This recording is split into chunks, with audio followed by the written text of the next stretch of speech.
Hello friends, എല്ലാവർക്കും മഴ തോരും മുൻപേ സീരിയലിന്റെ വരാൻ പോകുന്ന ഒരു അടിപൊളി എപ്പിസോഡിന്റെ റിവ്യൂയിലേക്ക് സ്വാഗതം. അങ്ങനെ രാവിലെ തന്നെ മക്കളെ രക്ഷിക്കാനെത്തിയ ശിവശങ്കര മേനോൻ മനുവിനെയും കൂട്ടി നേരെ വരുന്നത് ബാലചന്ദ്രന്റെ വീട്ടിലേക്കാണ്. ബാലചന്ദ്രനെ കാണാനെത്തിയ ശിവശങ്കരൻ ചോദിക്കുന്നുണ്ട്, ബാലചന്ദ്രന് ഇപ്പോൾ അസുഖമൊക്കെ എങ്ങനെയുണ്ട്, ഭേദമുണ്ടോ നിങ്ങളുടെ ജീവിതമൊക്കെ എന്ന് ചോദിക്കുമ്പോൾ ബാലചന്ദ്ര മേനോൻ പറയുന്നുണ്ട്, എന്ത് പറയാനാ ശിവേട്ട, എല്ലാം അറിഞ്ഞു കാണുമല്ലോ എന്ന് പറയുമ്പോൾ ശിവശങ്കരൻ പറയുന്നുണ്ട്, എല്ലാം അറിഞ്ഞു, എന്നാലും അതിനൊരു പരിഹാരം കാണണ്ടേ ബാലചന്ദ്രന്. എന്തൊക്കെ പറഞ്ഞാലും അവർ കുറ്റം ചെയ്തു, പക്ഷേ അത് നമ്മുടെ മക്കളല്ലാതിരിക്കുമോ, അവരെ നമുക്ക് ജയിലിൽ നിന്ന് പുറത്തിറക്കണ്ടേ എന്ന് ചോദിക്കുമ്പോൾ ബാലചന്ദ്രൻ പറയുന്നുണ്ട്, കുറ്റം ചെയ്തവർ ശിക്ഷിക്കപ്പെടണം, അത്ര തന്നെ ഞാനും തീരുമാനിച്ചിട്ടുള്ളൂ. അവർ കുറ്റം ചെയ്തിട്ടുണ്ടെങ്കിൽ അവിടെ കിടന്ന് ശിക്ഷ അനുഭവിക്കട്ടെ എന്ന് ബാലചന്ദ്രൻ പറയുമ്പോൾ ശിവശങ്കരൻ പറയുന്നുണ്ട്, എന്താ ബാലചന്ദ്ര ഇങ്ങനെയൊക്കെ പറയുന്നത്, കുറ്റം ചെയ്തവരെ എങ്ങനെയെങ്കിലും നമുക്ക് രക്ഷിക്കണ്ടേ, അവരെ ശിക്ഷിക്കണം എന്നാണോ എന്ന് ചോദിക്കുമ്പോൾ ബാലചന്ദ്രൻ ചിരിച്ചുകൊണ്ട് പറയുന്നുണ്ട്, എവിടെ ചെന്നാലും കുറ്റം ചെയ്തവർ രക്ഷപ്പെടുകയും ബാക്കിയുള്ളവർ ശിക്ഷിക്കപ്പെടുകയല്ലേ ചെയ്യുന്നത്, അങ്ങനെ അങ്ങ് നടക്കട്ടെ. അപ്പോൾ കുറ്റം ചെയ്യാത്തവർ ഇവിടെ കിടന്ന് ശിക്ഷ അനുഭവിക്കുന്നത് നിങ്ങൾക്ക് മനസ്സിലാകുന്നുണ്ടല്ലോ എന്ന്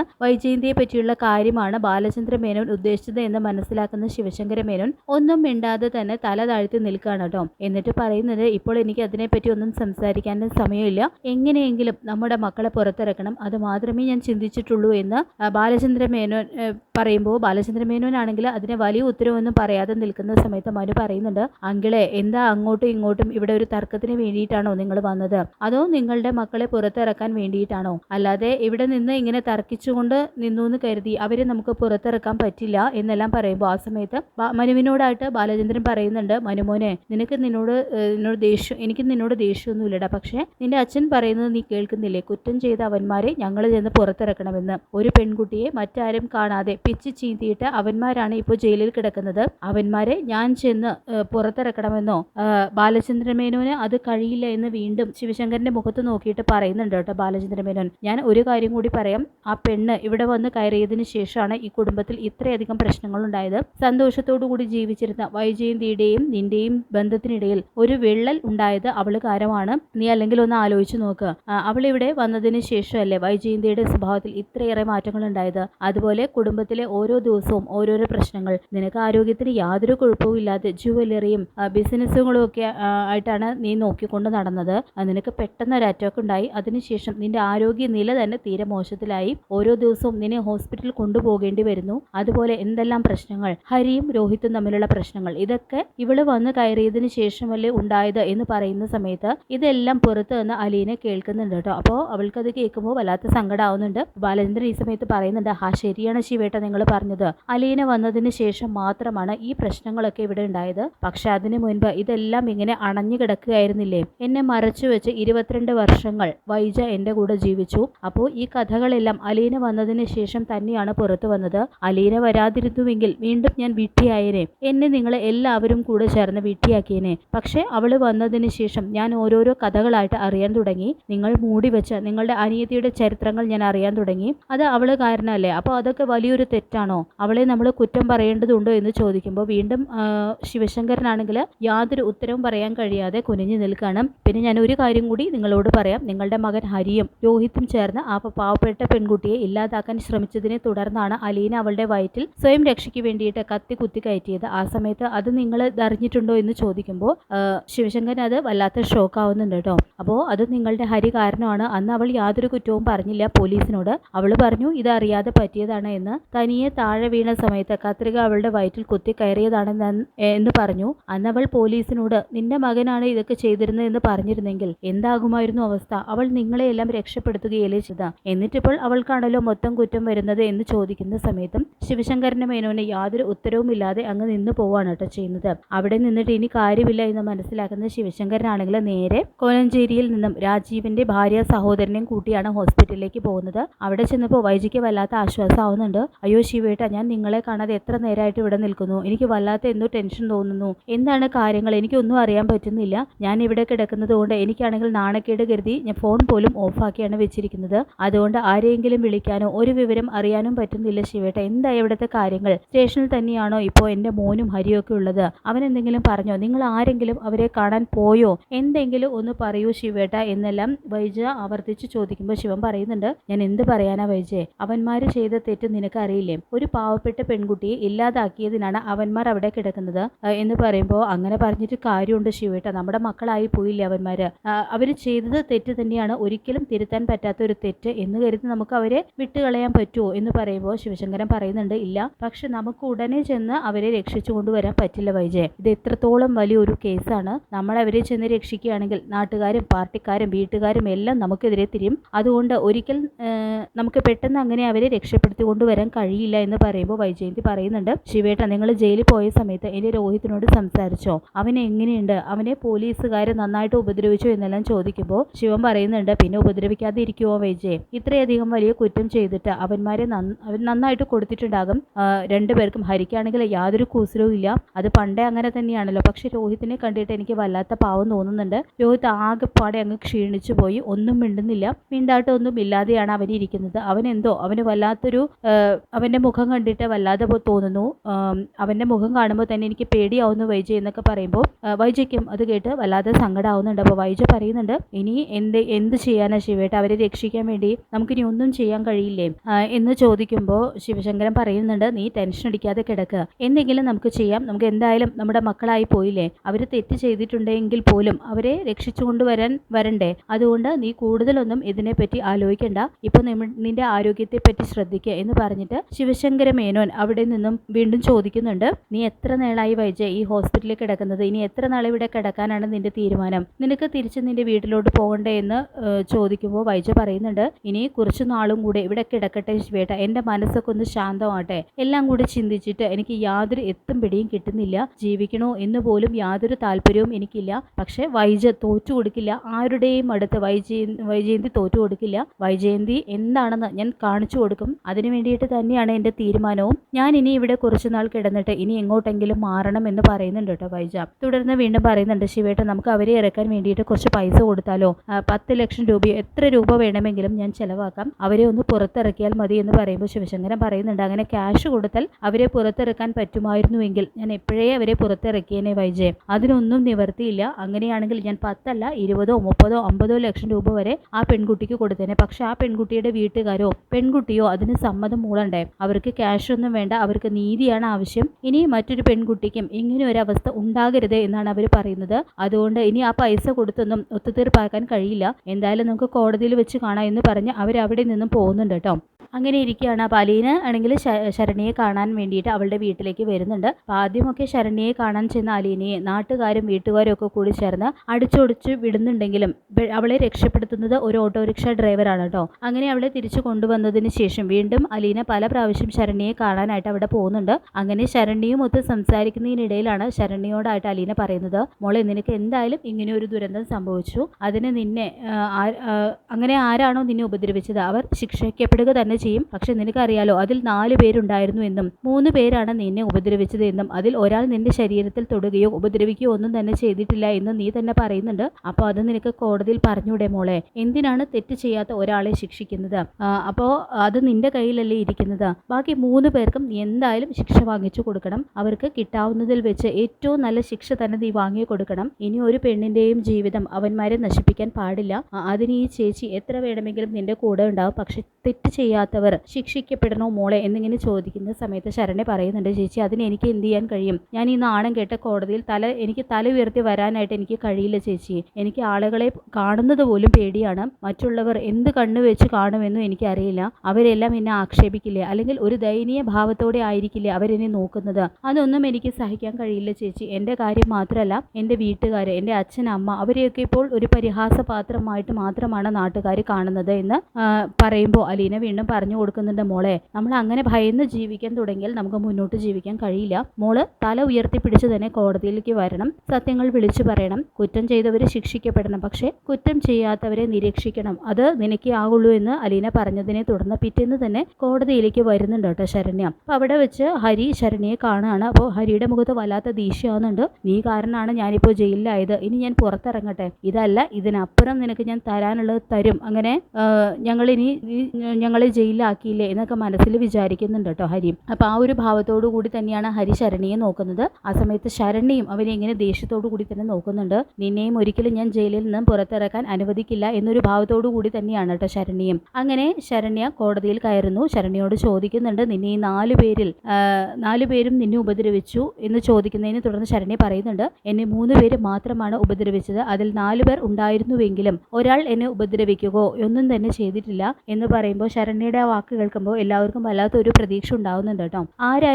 ആരുടെ പേരായിരിക്കും അവൾ പറയാൻ പോകുന്നത് എന്ന് ആലോചിച്ച് ആ സമയത്ത് വക്കീൽ ശരണ്യയോട് ചോദിക്കുന്നുണ്ട്, ശരണ്യ പറയൂ, ഇതിൽ 4 പേരിൽ ആരാണ് കുറ്റം ചെയ്യാത്തത്? നിന്നെ ഉപദ്രവിക്കാത്തത് ആരാണ്? നീ മറ്റാരെയും പേടിക്കേണ്ട, എന്താണ് സംഭവിച്ചത് എന്ന് നിനക്കിവിടെ തുറന്നു പറയാം എന്നെല്ലാം വക്കീൽ പറയുന്നുണ്ട്. അങ്ങനെ അതിനെ തുടർന്ന് ശരണ്യ കാര്യങ്ങളെല്ലാം പറയുന്നുണ്ട് കേട്ടോ. ശരണ്യ വിരൽ ചൂണ്ടുന്നത് ആദ്യം ഹരിയുടെ അടുത്തേക്കാണ് കാണിക്കുന്നത്. ആ സമയത്ത് ഹരി വിചാരിക്കുന്നുണ്ട്, ഓ ഇവളെ പേടിച്ചിട്ടായിരിക്കും എന്നെ ചൂണ്ടിക്കാണിക്കുന്നത്, ഞാൻ രക്ഷപ്പെട്ടു എന്നങ്ങനെ അവൻ വിചാരിച്ച് സമാധാനിക്കുന്നതിനെ തുടർന്ന് അവള് വിരൽ അടുത്ത ആളുടെ നേർക്ക് നീട്ടുന്നുണ്ട്. അവസാനം അവൾ ചൂണ്ടിക്കാണിക്കുന്നത് രോഹിത്തിന്റെ നേർക്കാണ് കേട്ടോ. അപ്പോൾ രോഹിത്തിനാണെങ്കിൽ വലിയൊരു ആശ്വാസം ആവുന്നുണ്ട്. എന്നിട്ട് ശരണ്യ പറയുന്നുണ്ട്, അയാൾ ഒന്നും എന്നെ ചെയ്തിട്ടില്ല, ഒരു കുറ്റവും ചെയ്തിട്ടില്ല.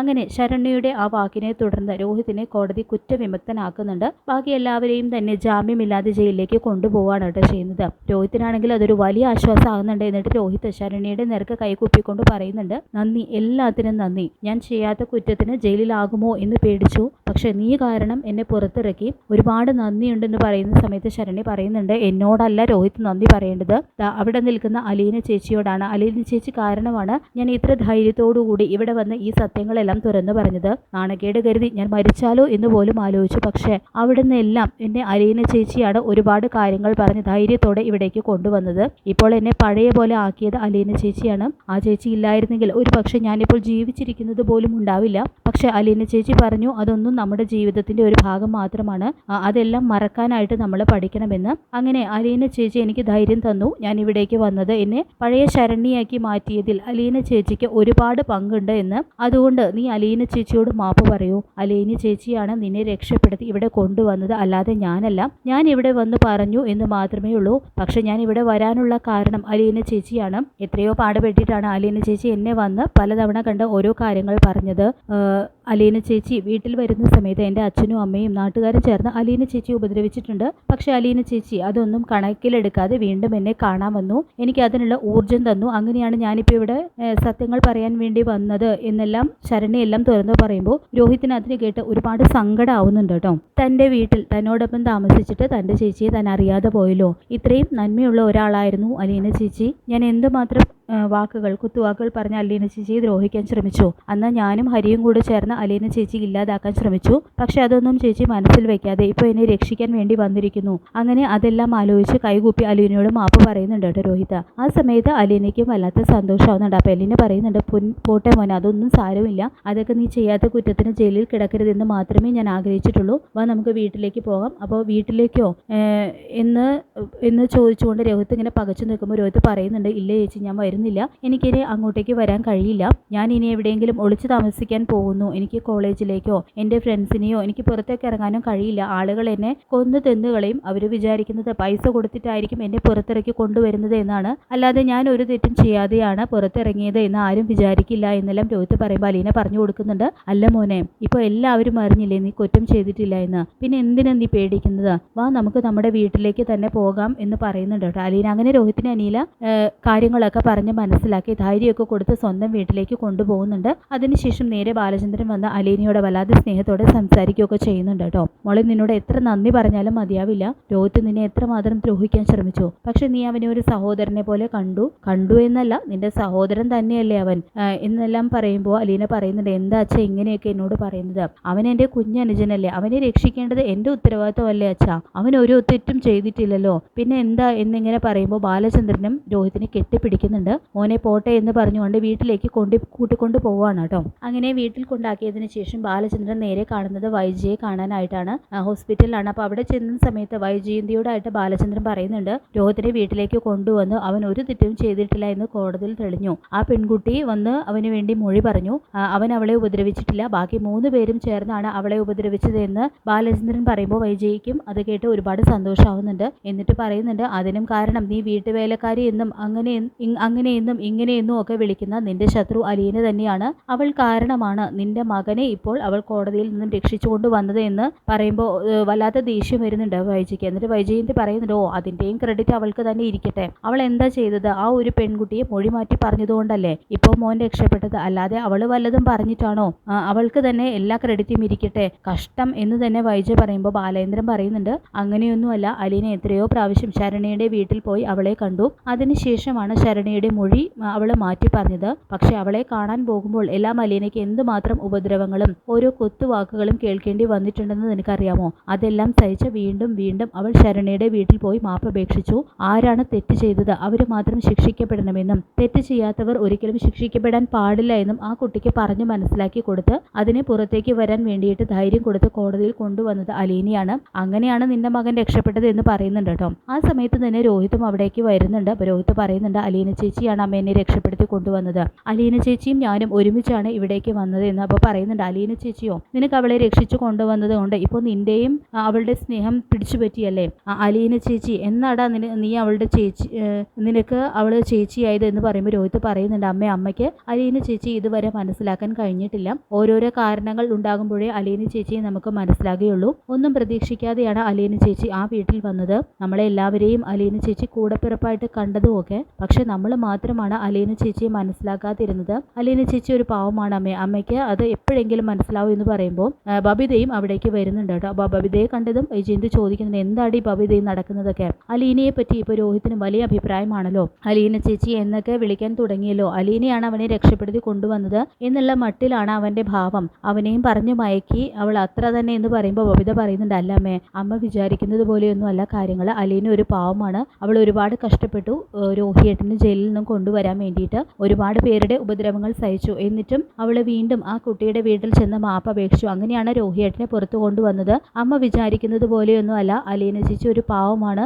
നമുക്ക് വേണ്ടി അവൾ ഒരുപാട് കഷ്ടപ്പെടുന്നുണ്ട്, ഒരു പ്രതിഫലം പോലും പ്രതീക്ഷിക്കാതെ. പക്ഷെ അതൊന്നും നമ്മൾ മനസ്സിലാക്കുന്നില്ല. അത് ഞാൻ അങ്ങ് ഭാവിക്കുന്നുമില്ല. ഞാൻ അവളെ ഒരു ചേച്ചിയായിട്ട് കരുതിയാണെങ്കിൽ അവൾക്ക് കുറെ കൂടി അഹങ്കാരം കൂടും. പക്ഷെ എൻ്റെ ഉള്ളിൽ എനിക്കറിയാം അവളൊരു പാവമാണെന്നും അവൾ നമുക്ക് വേണ്ടി നന്മ മാത്രമേ ചെയ്യുന്നുള്ളൂ എന്നൊക്കെ പറയുമ്പോൾ വൈജയ്ക്ക് മനസ്സിൽ വല്ലാത്ത സങ്കടം തോന്നുന്നുണ്ട് കേട്ടോ. വൈജയുടെയും കണ്ണുകളൊക്കെ നിറഞ്ഞു പോകുന്നുണ്ട്. എന്നിട്ടും അവൾ അതൊന്നും പ്രകടിപ്പിക്കുന്നില്ല. ആ സമയത്ത് തന്നെ അവിടേക്ക് വൈജയുടെ ഡോക്ടറും വരുന്നുണ്ട്. അപ്പോൾ ഡോക്ടർ ഓടിച്ചെന്ന് വൈജയോട് പറയുന്നുണ്ട്, ആ മോൻ രക്ഷപ്പെട്ടു അല്ലേ? മോൻ ഒരു കുറ്റവും ചെയ്തിട്ടില്ല എന്നുള്ള കാര്യം തെളിഞ്ഞു അല്ലേ? ഞാൻ വാർത്തയിൽ കണ്ടിരുന്നു, വലിയ വാർത്ത വന്നിരുന്നു, അതുപോലെ തന്നെ പത്രത്തിലുണ്ടായിരുന്നു എന്ന് പറയുന്നുണ്ട് കേട്ടോ. അപ്പോൾ വൈജ പറയുന്നുണ്ട്, അതേ ഡോക്ടർ, മോൻ ഒരു തെറ്റും ചെയ്തിട്ടില്ല. ഇപ്പോൾ വൈജയ്ക്ക് കുറച്ച് ആശ്വാസമൊക്കെ ആയി കാണുമല്ലോ അല്ലേ? രോഗമൊക്കെ ഇപ്പോൾ കുറേയൊക്കെ ഭേദമായി, ഇനി വീട്ടിലേക്ക് പോകുന്നതല്ലേ നല്ലതെന്ന് പറയുമ്പോൾ വൈജ പറയുന്നുണ്ട്, അതേ ഡോക്ടർ, അപ്പോൾ എന്നെ ഡിസ്ചാർജ് ചെയ്യുമല്ലേ എന്ന് ചോദിക്കുമ്പോൾ ഡോക്ടർ പറയുന്നുണ്ട്, അതെ ഞാൻ ഇന്ന് തന്നെ ഡിസ്ചാർജ് എഴുതി തരാം എന്ന് പറയുന്നുണ്ട് കേട്ടോ.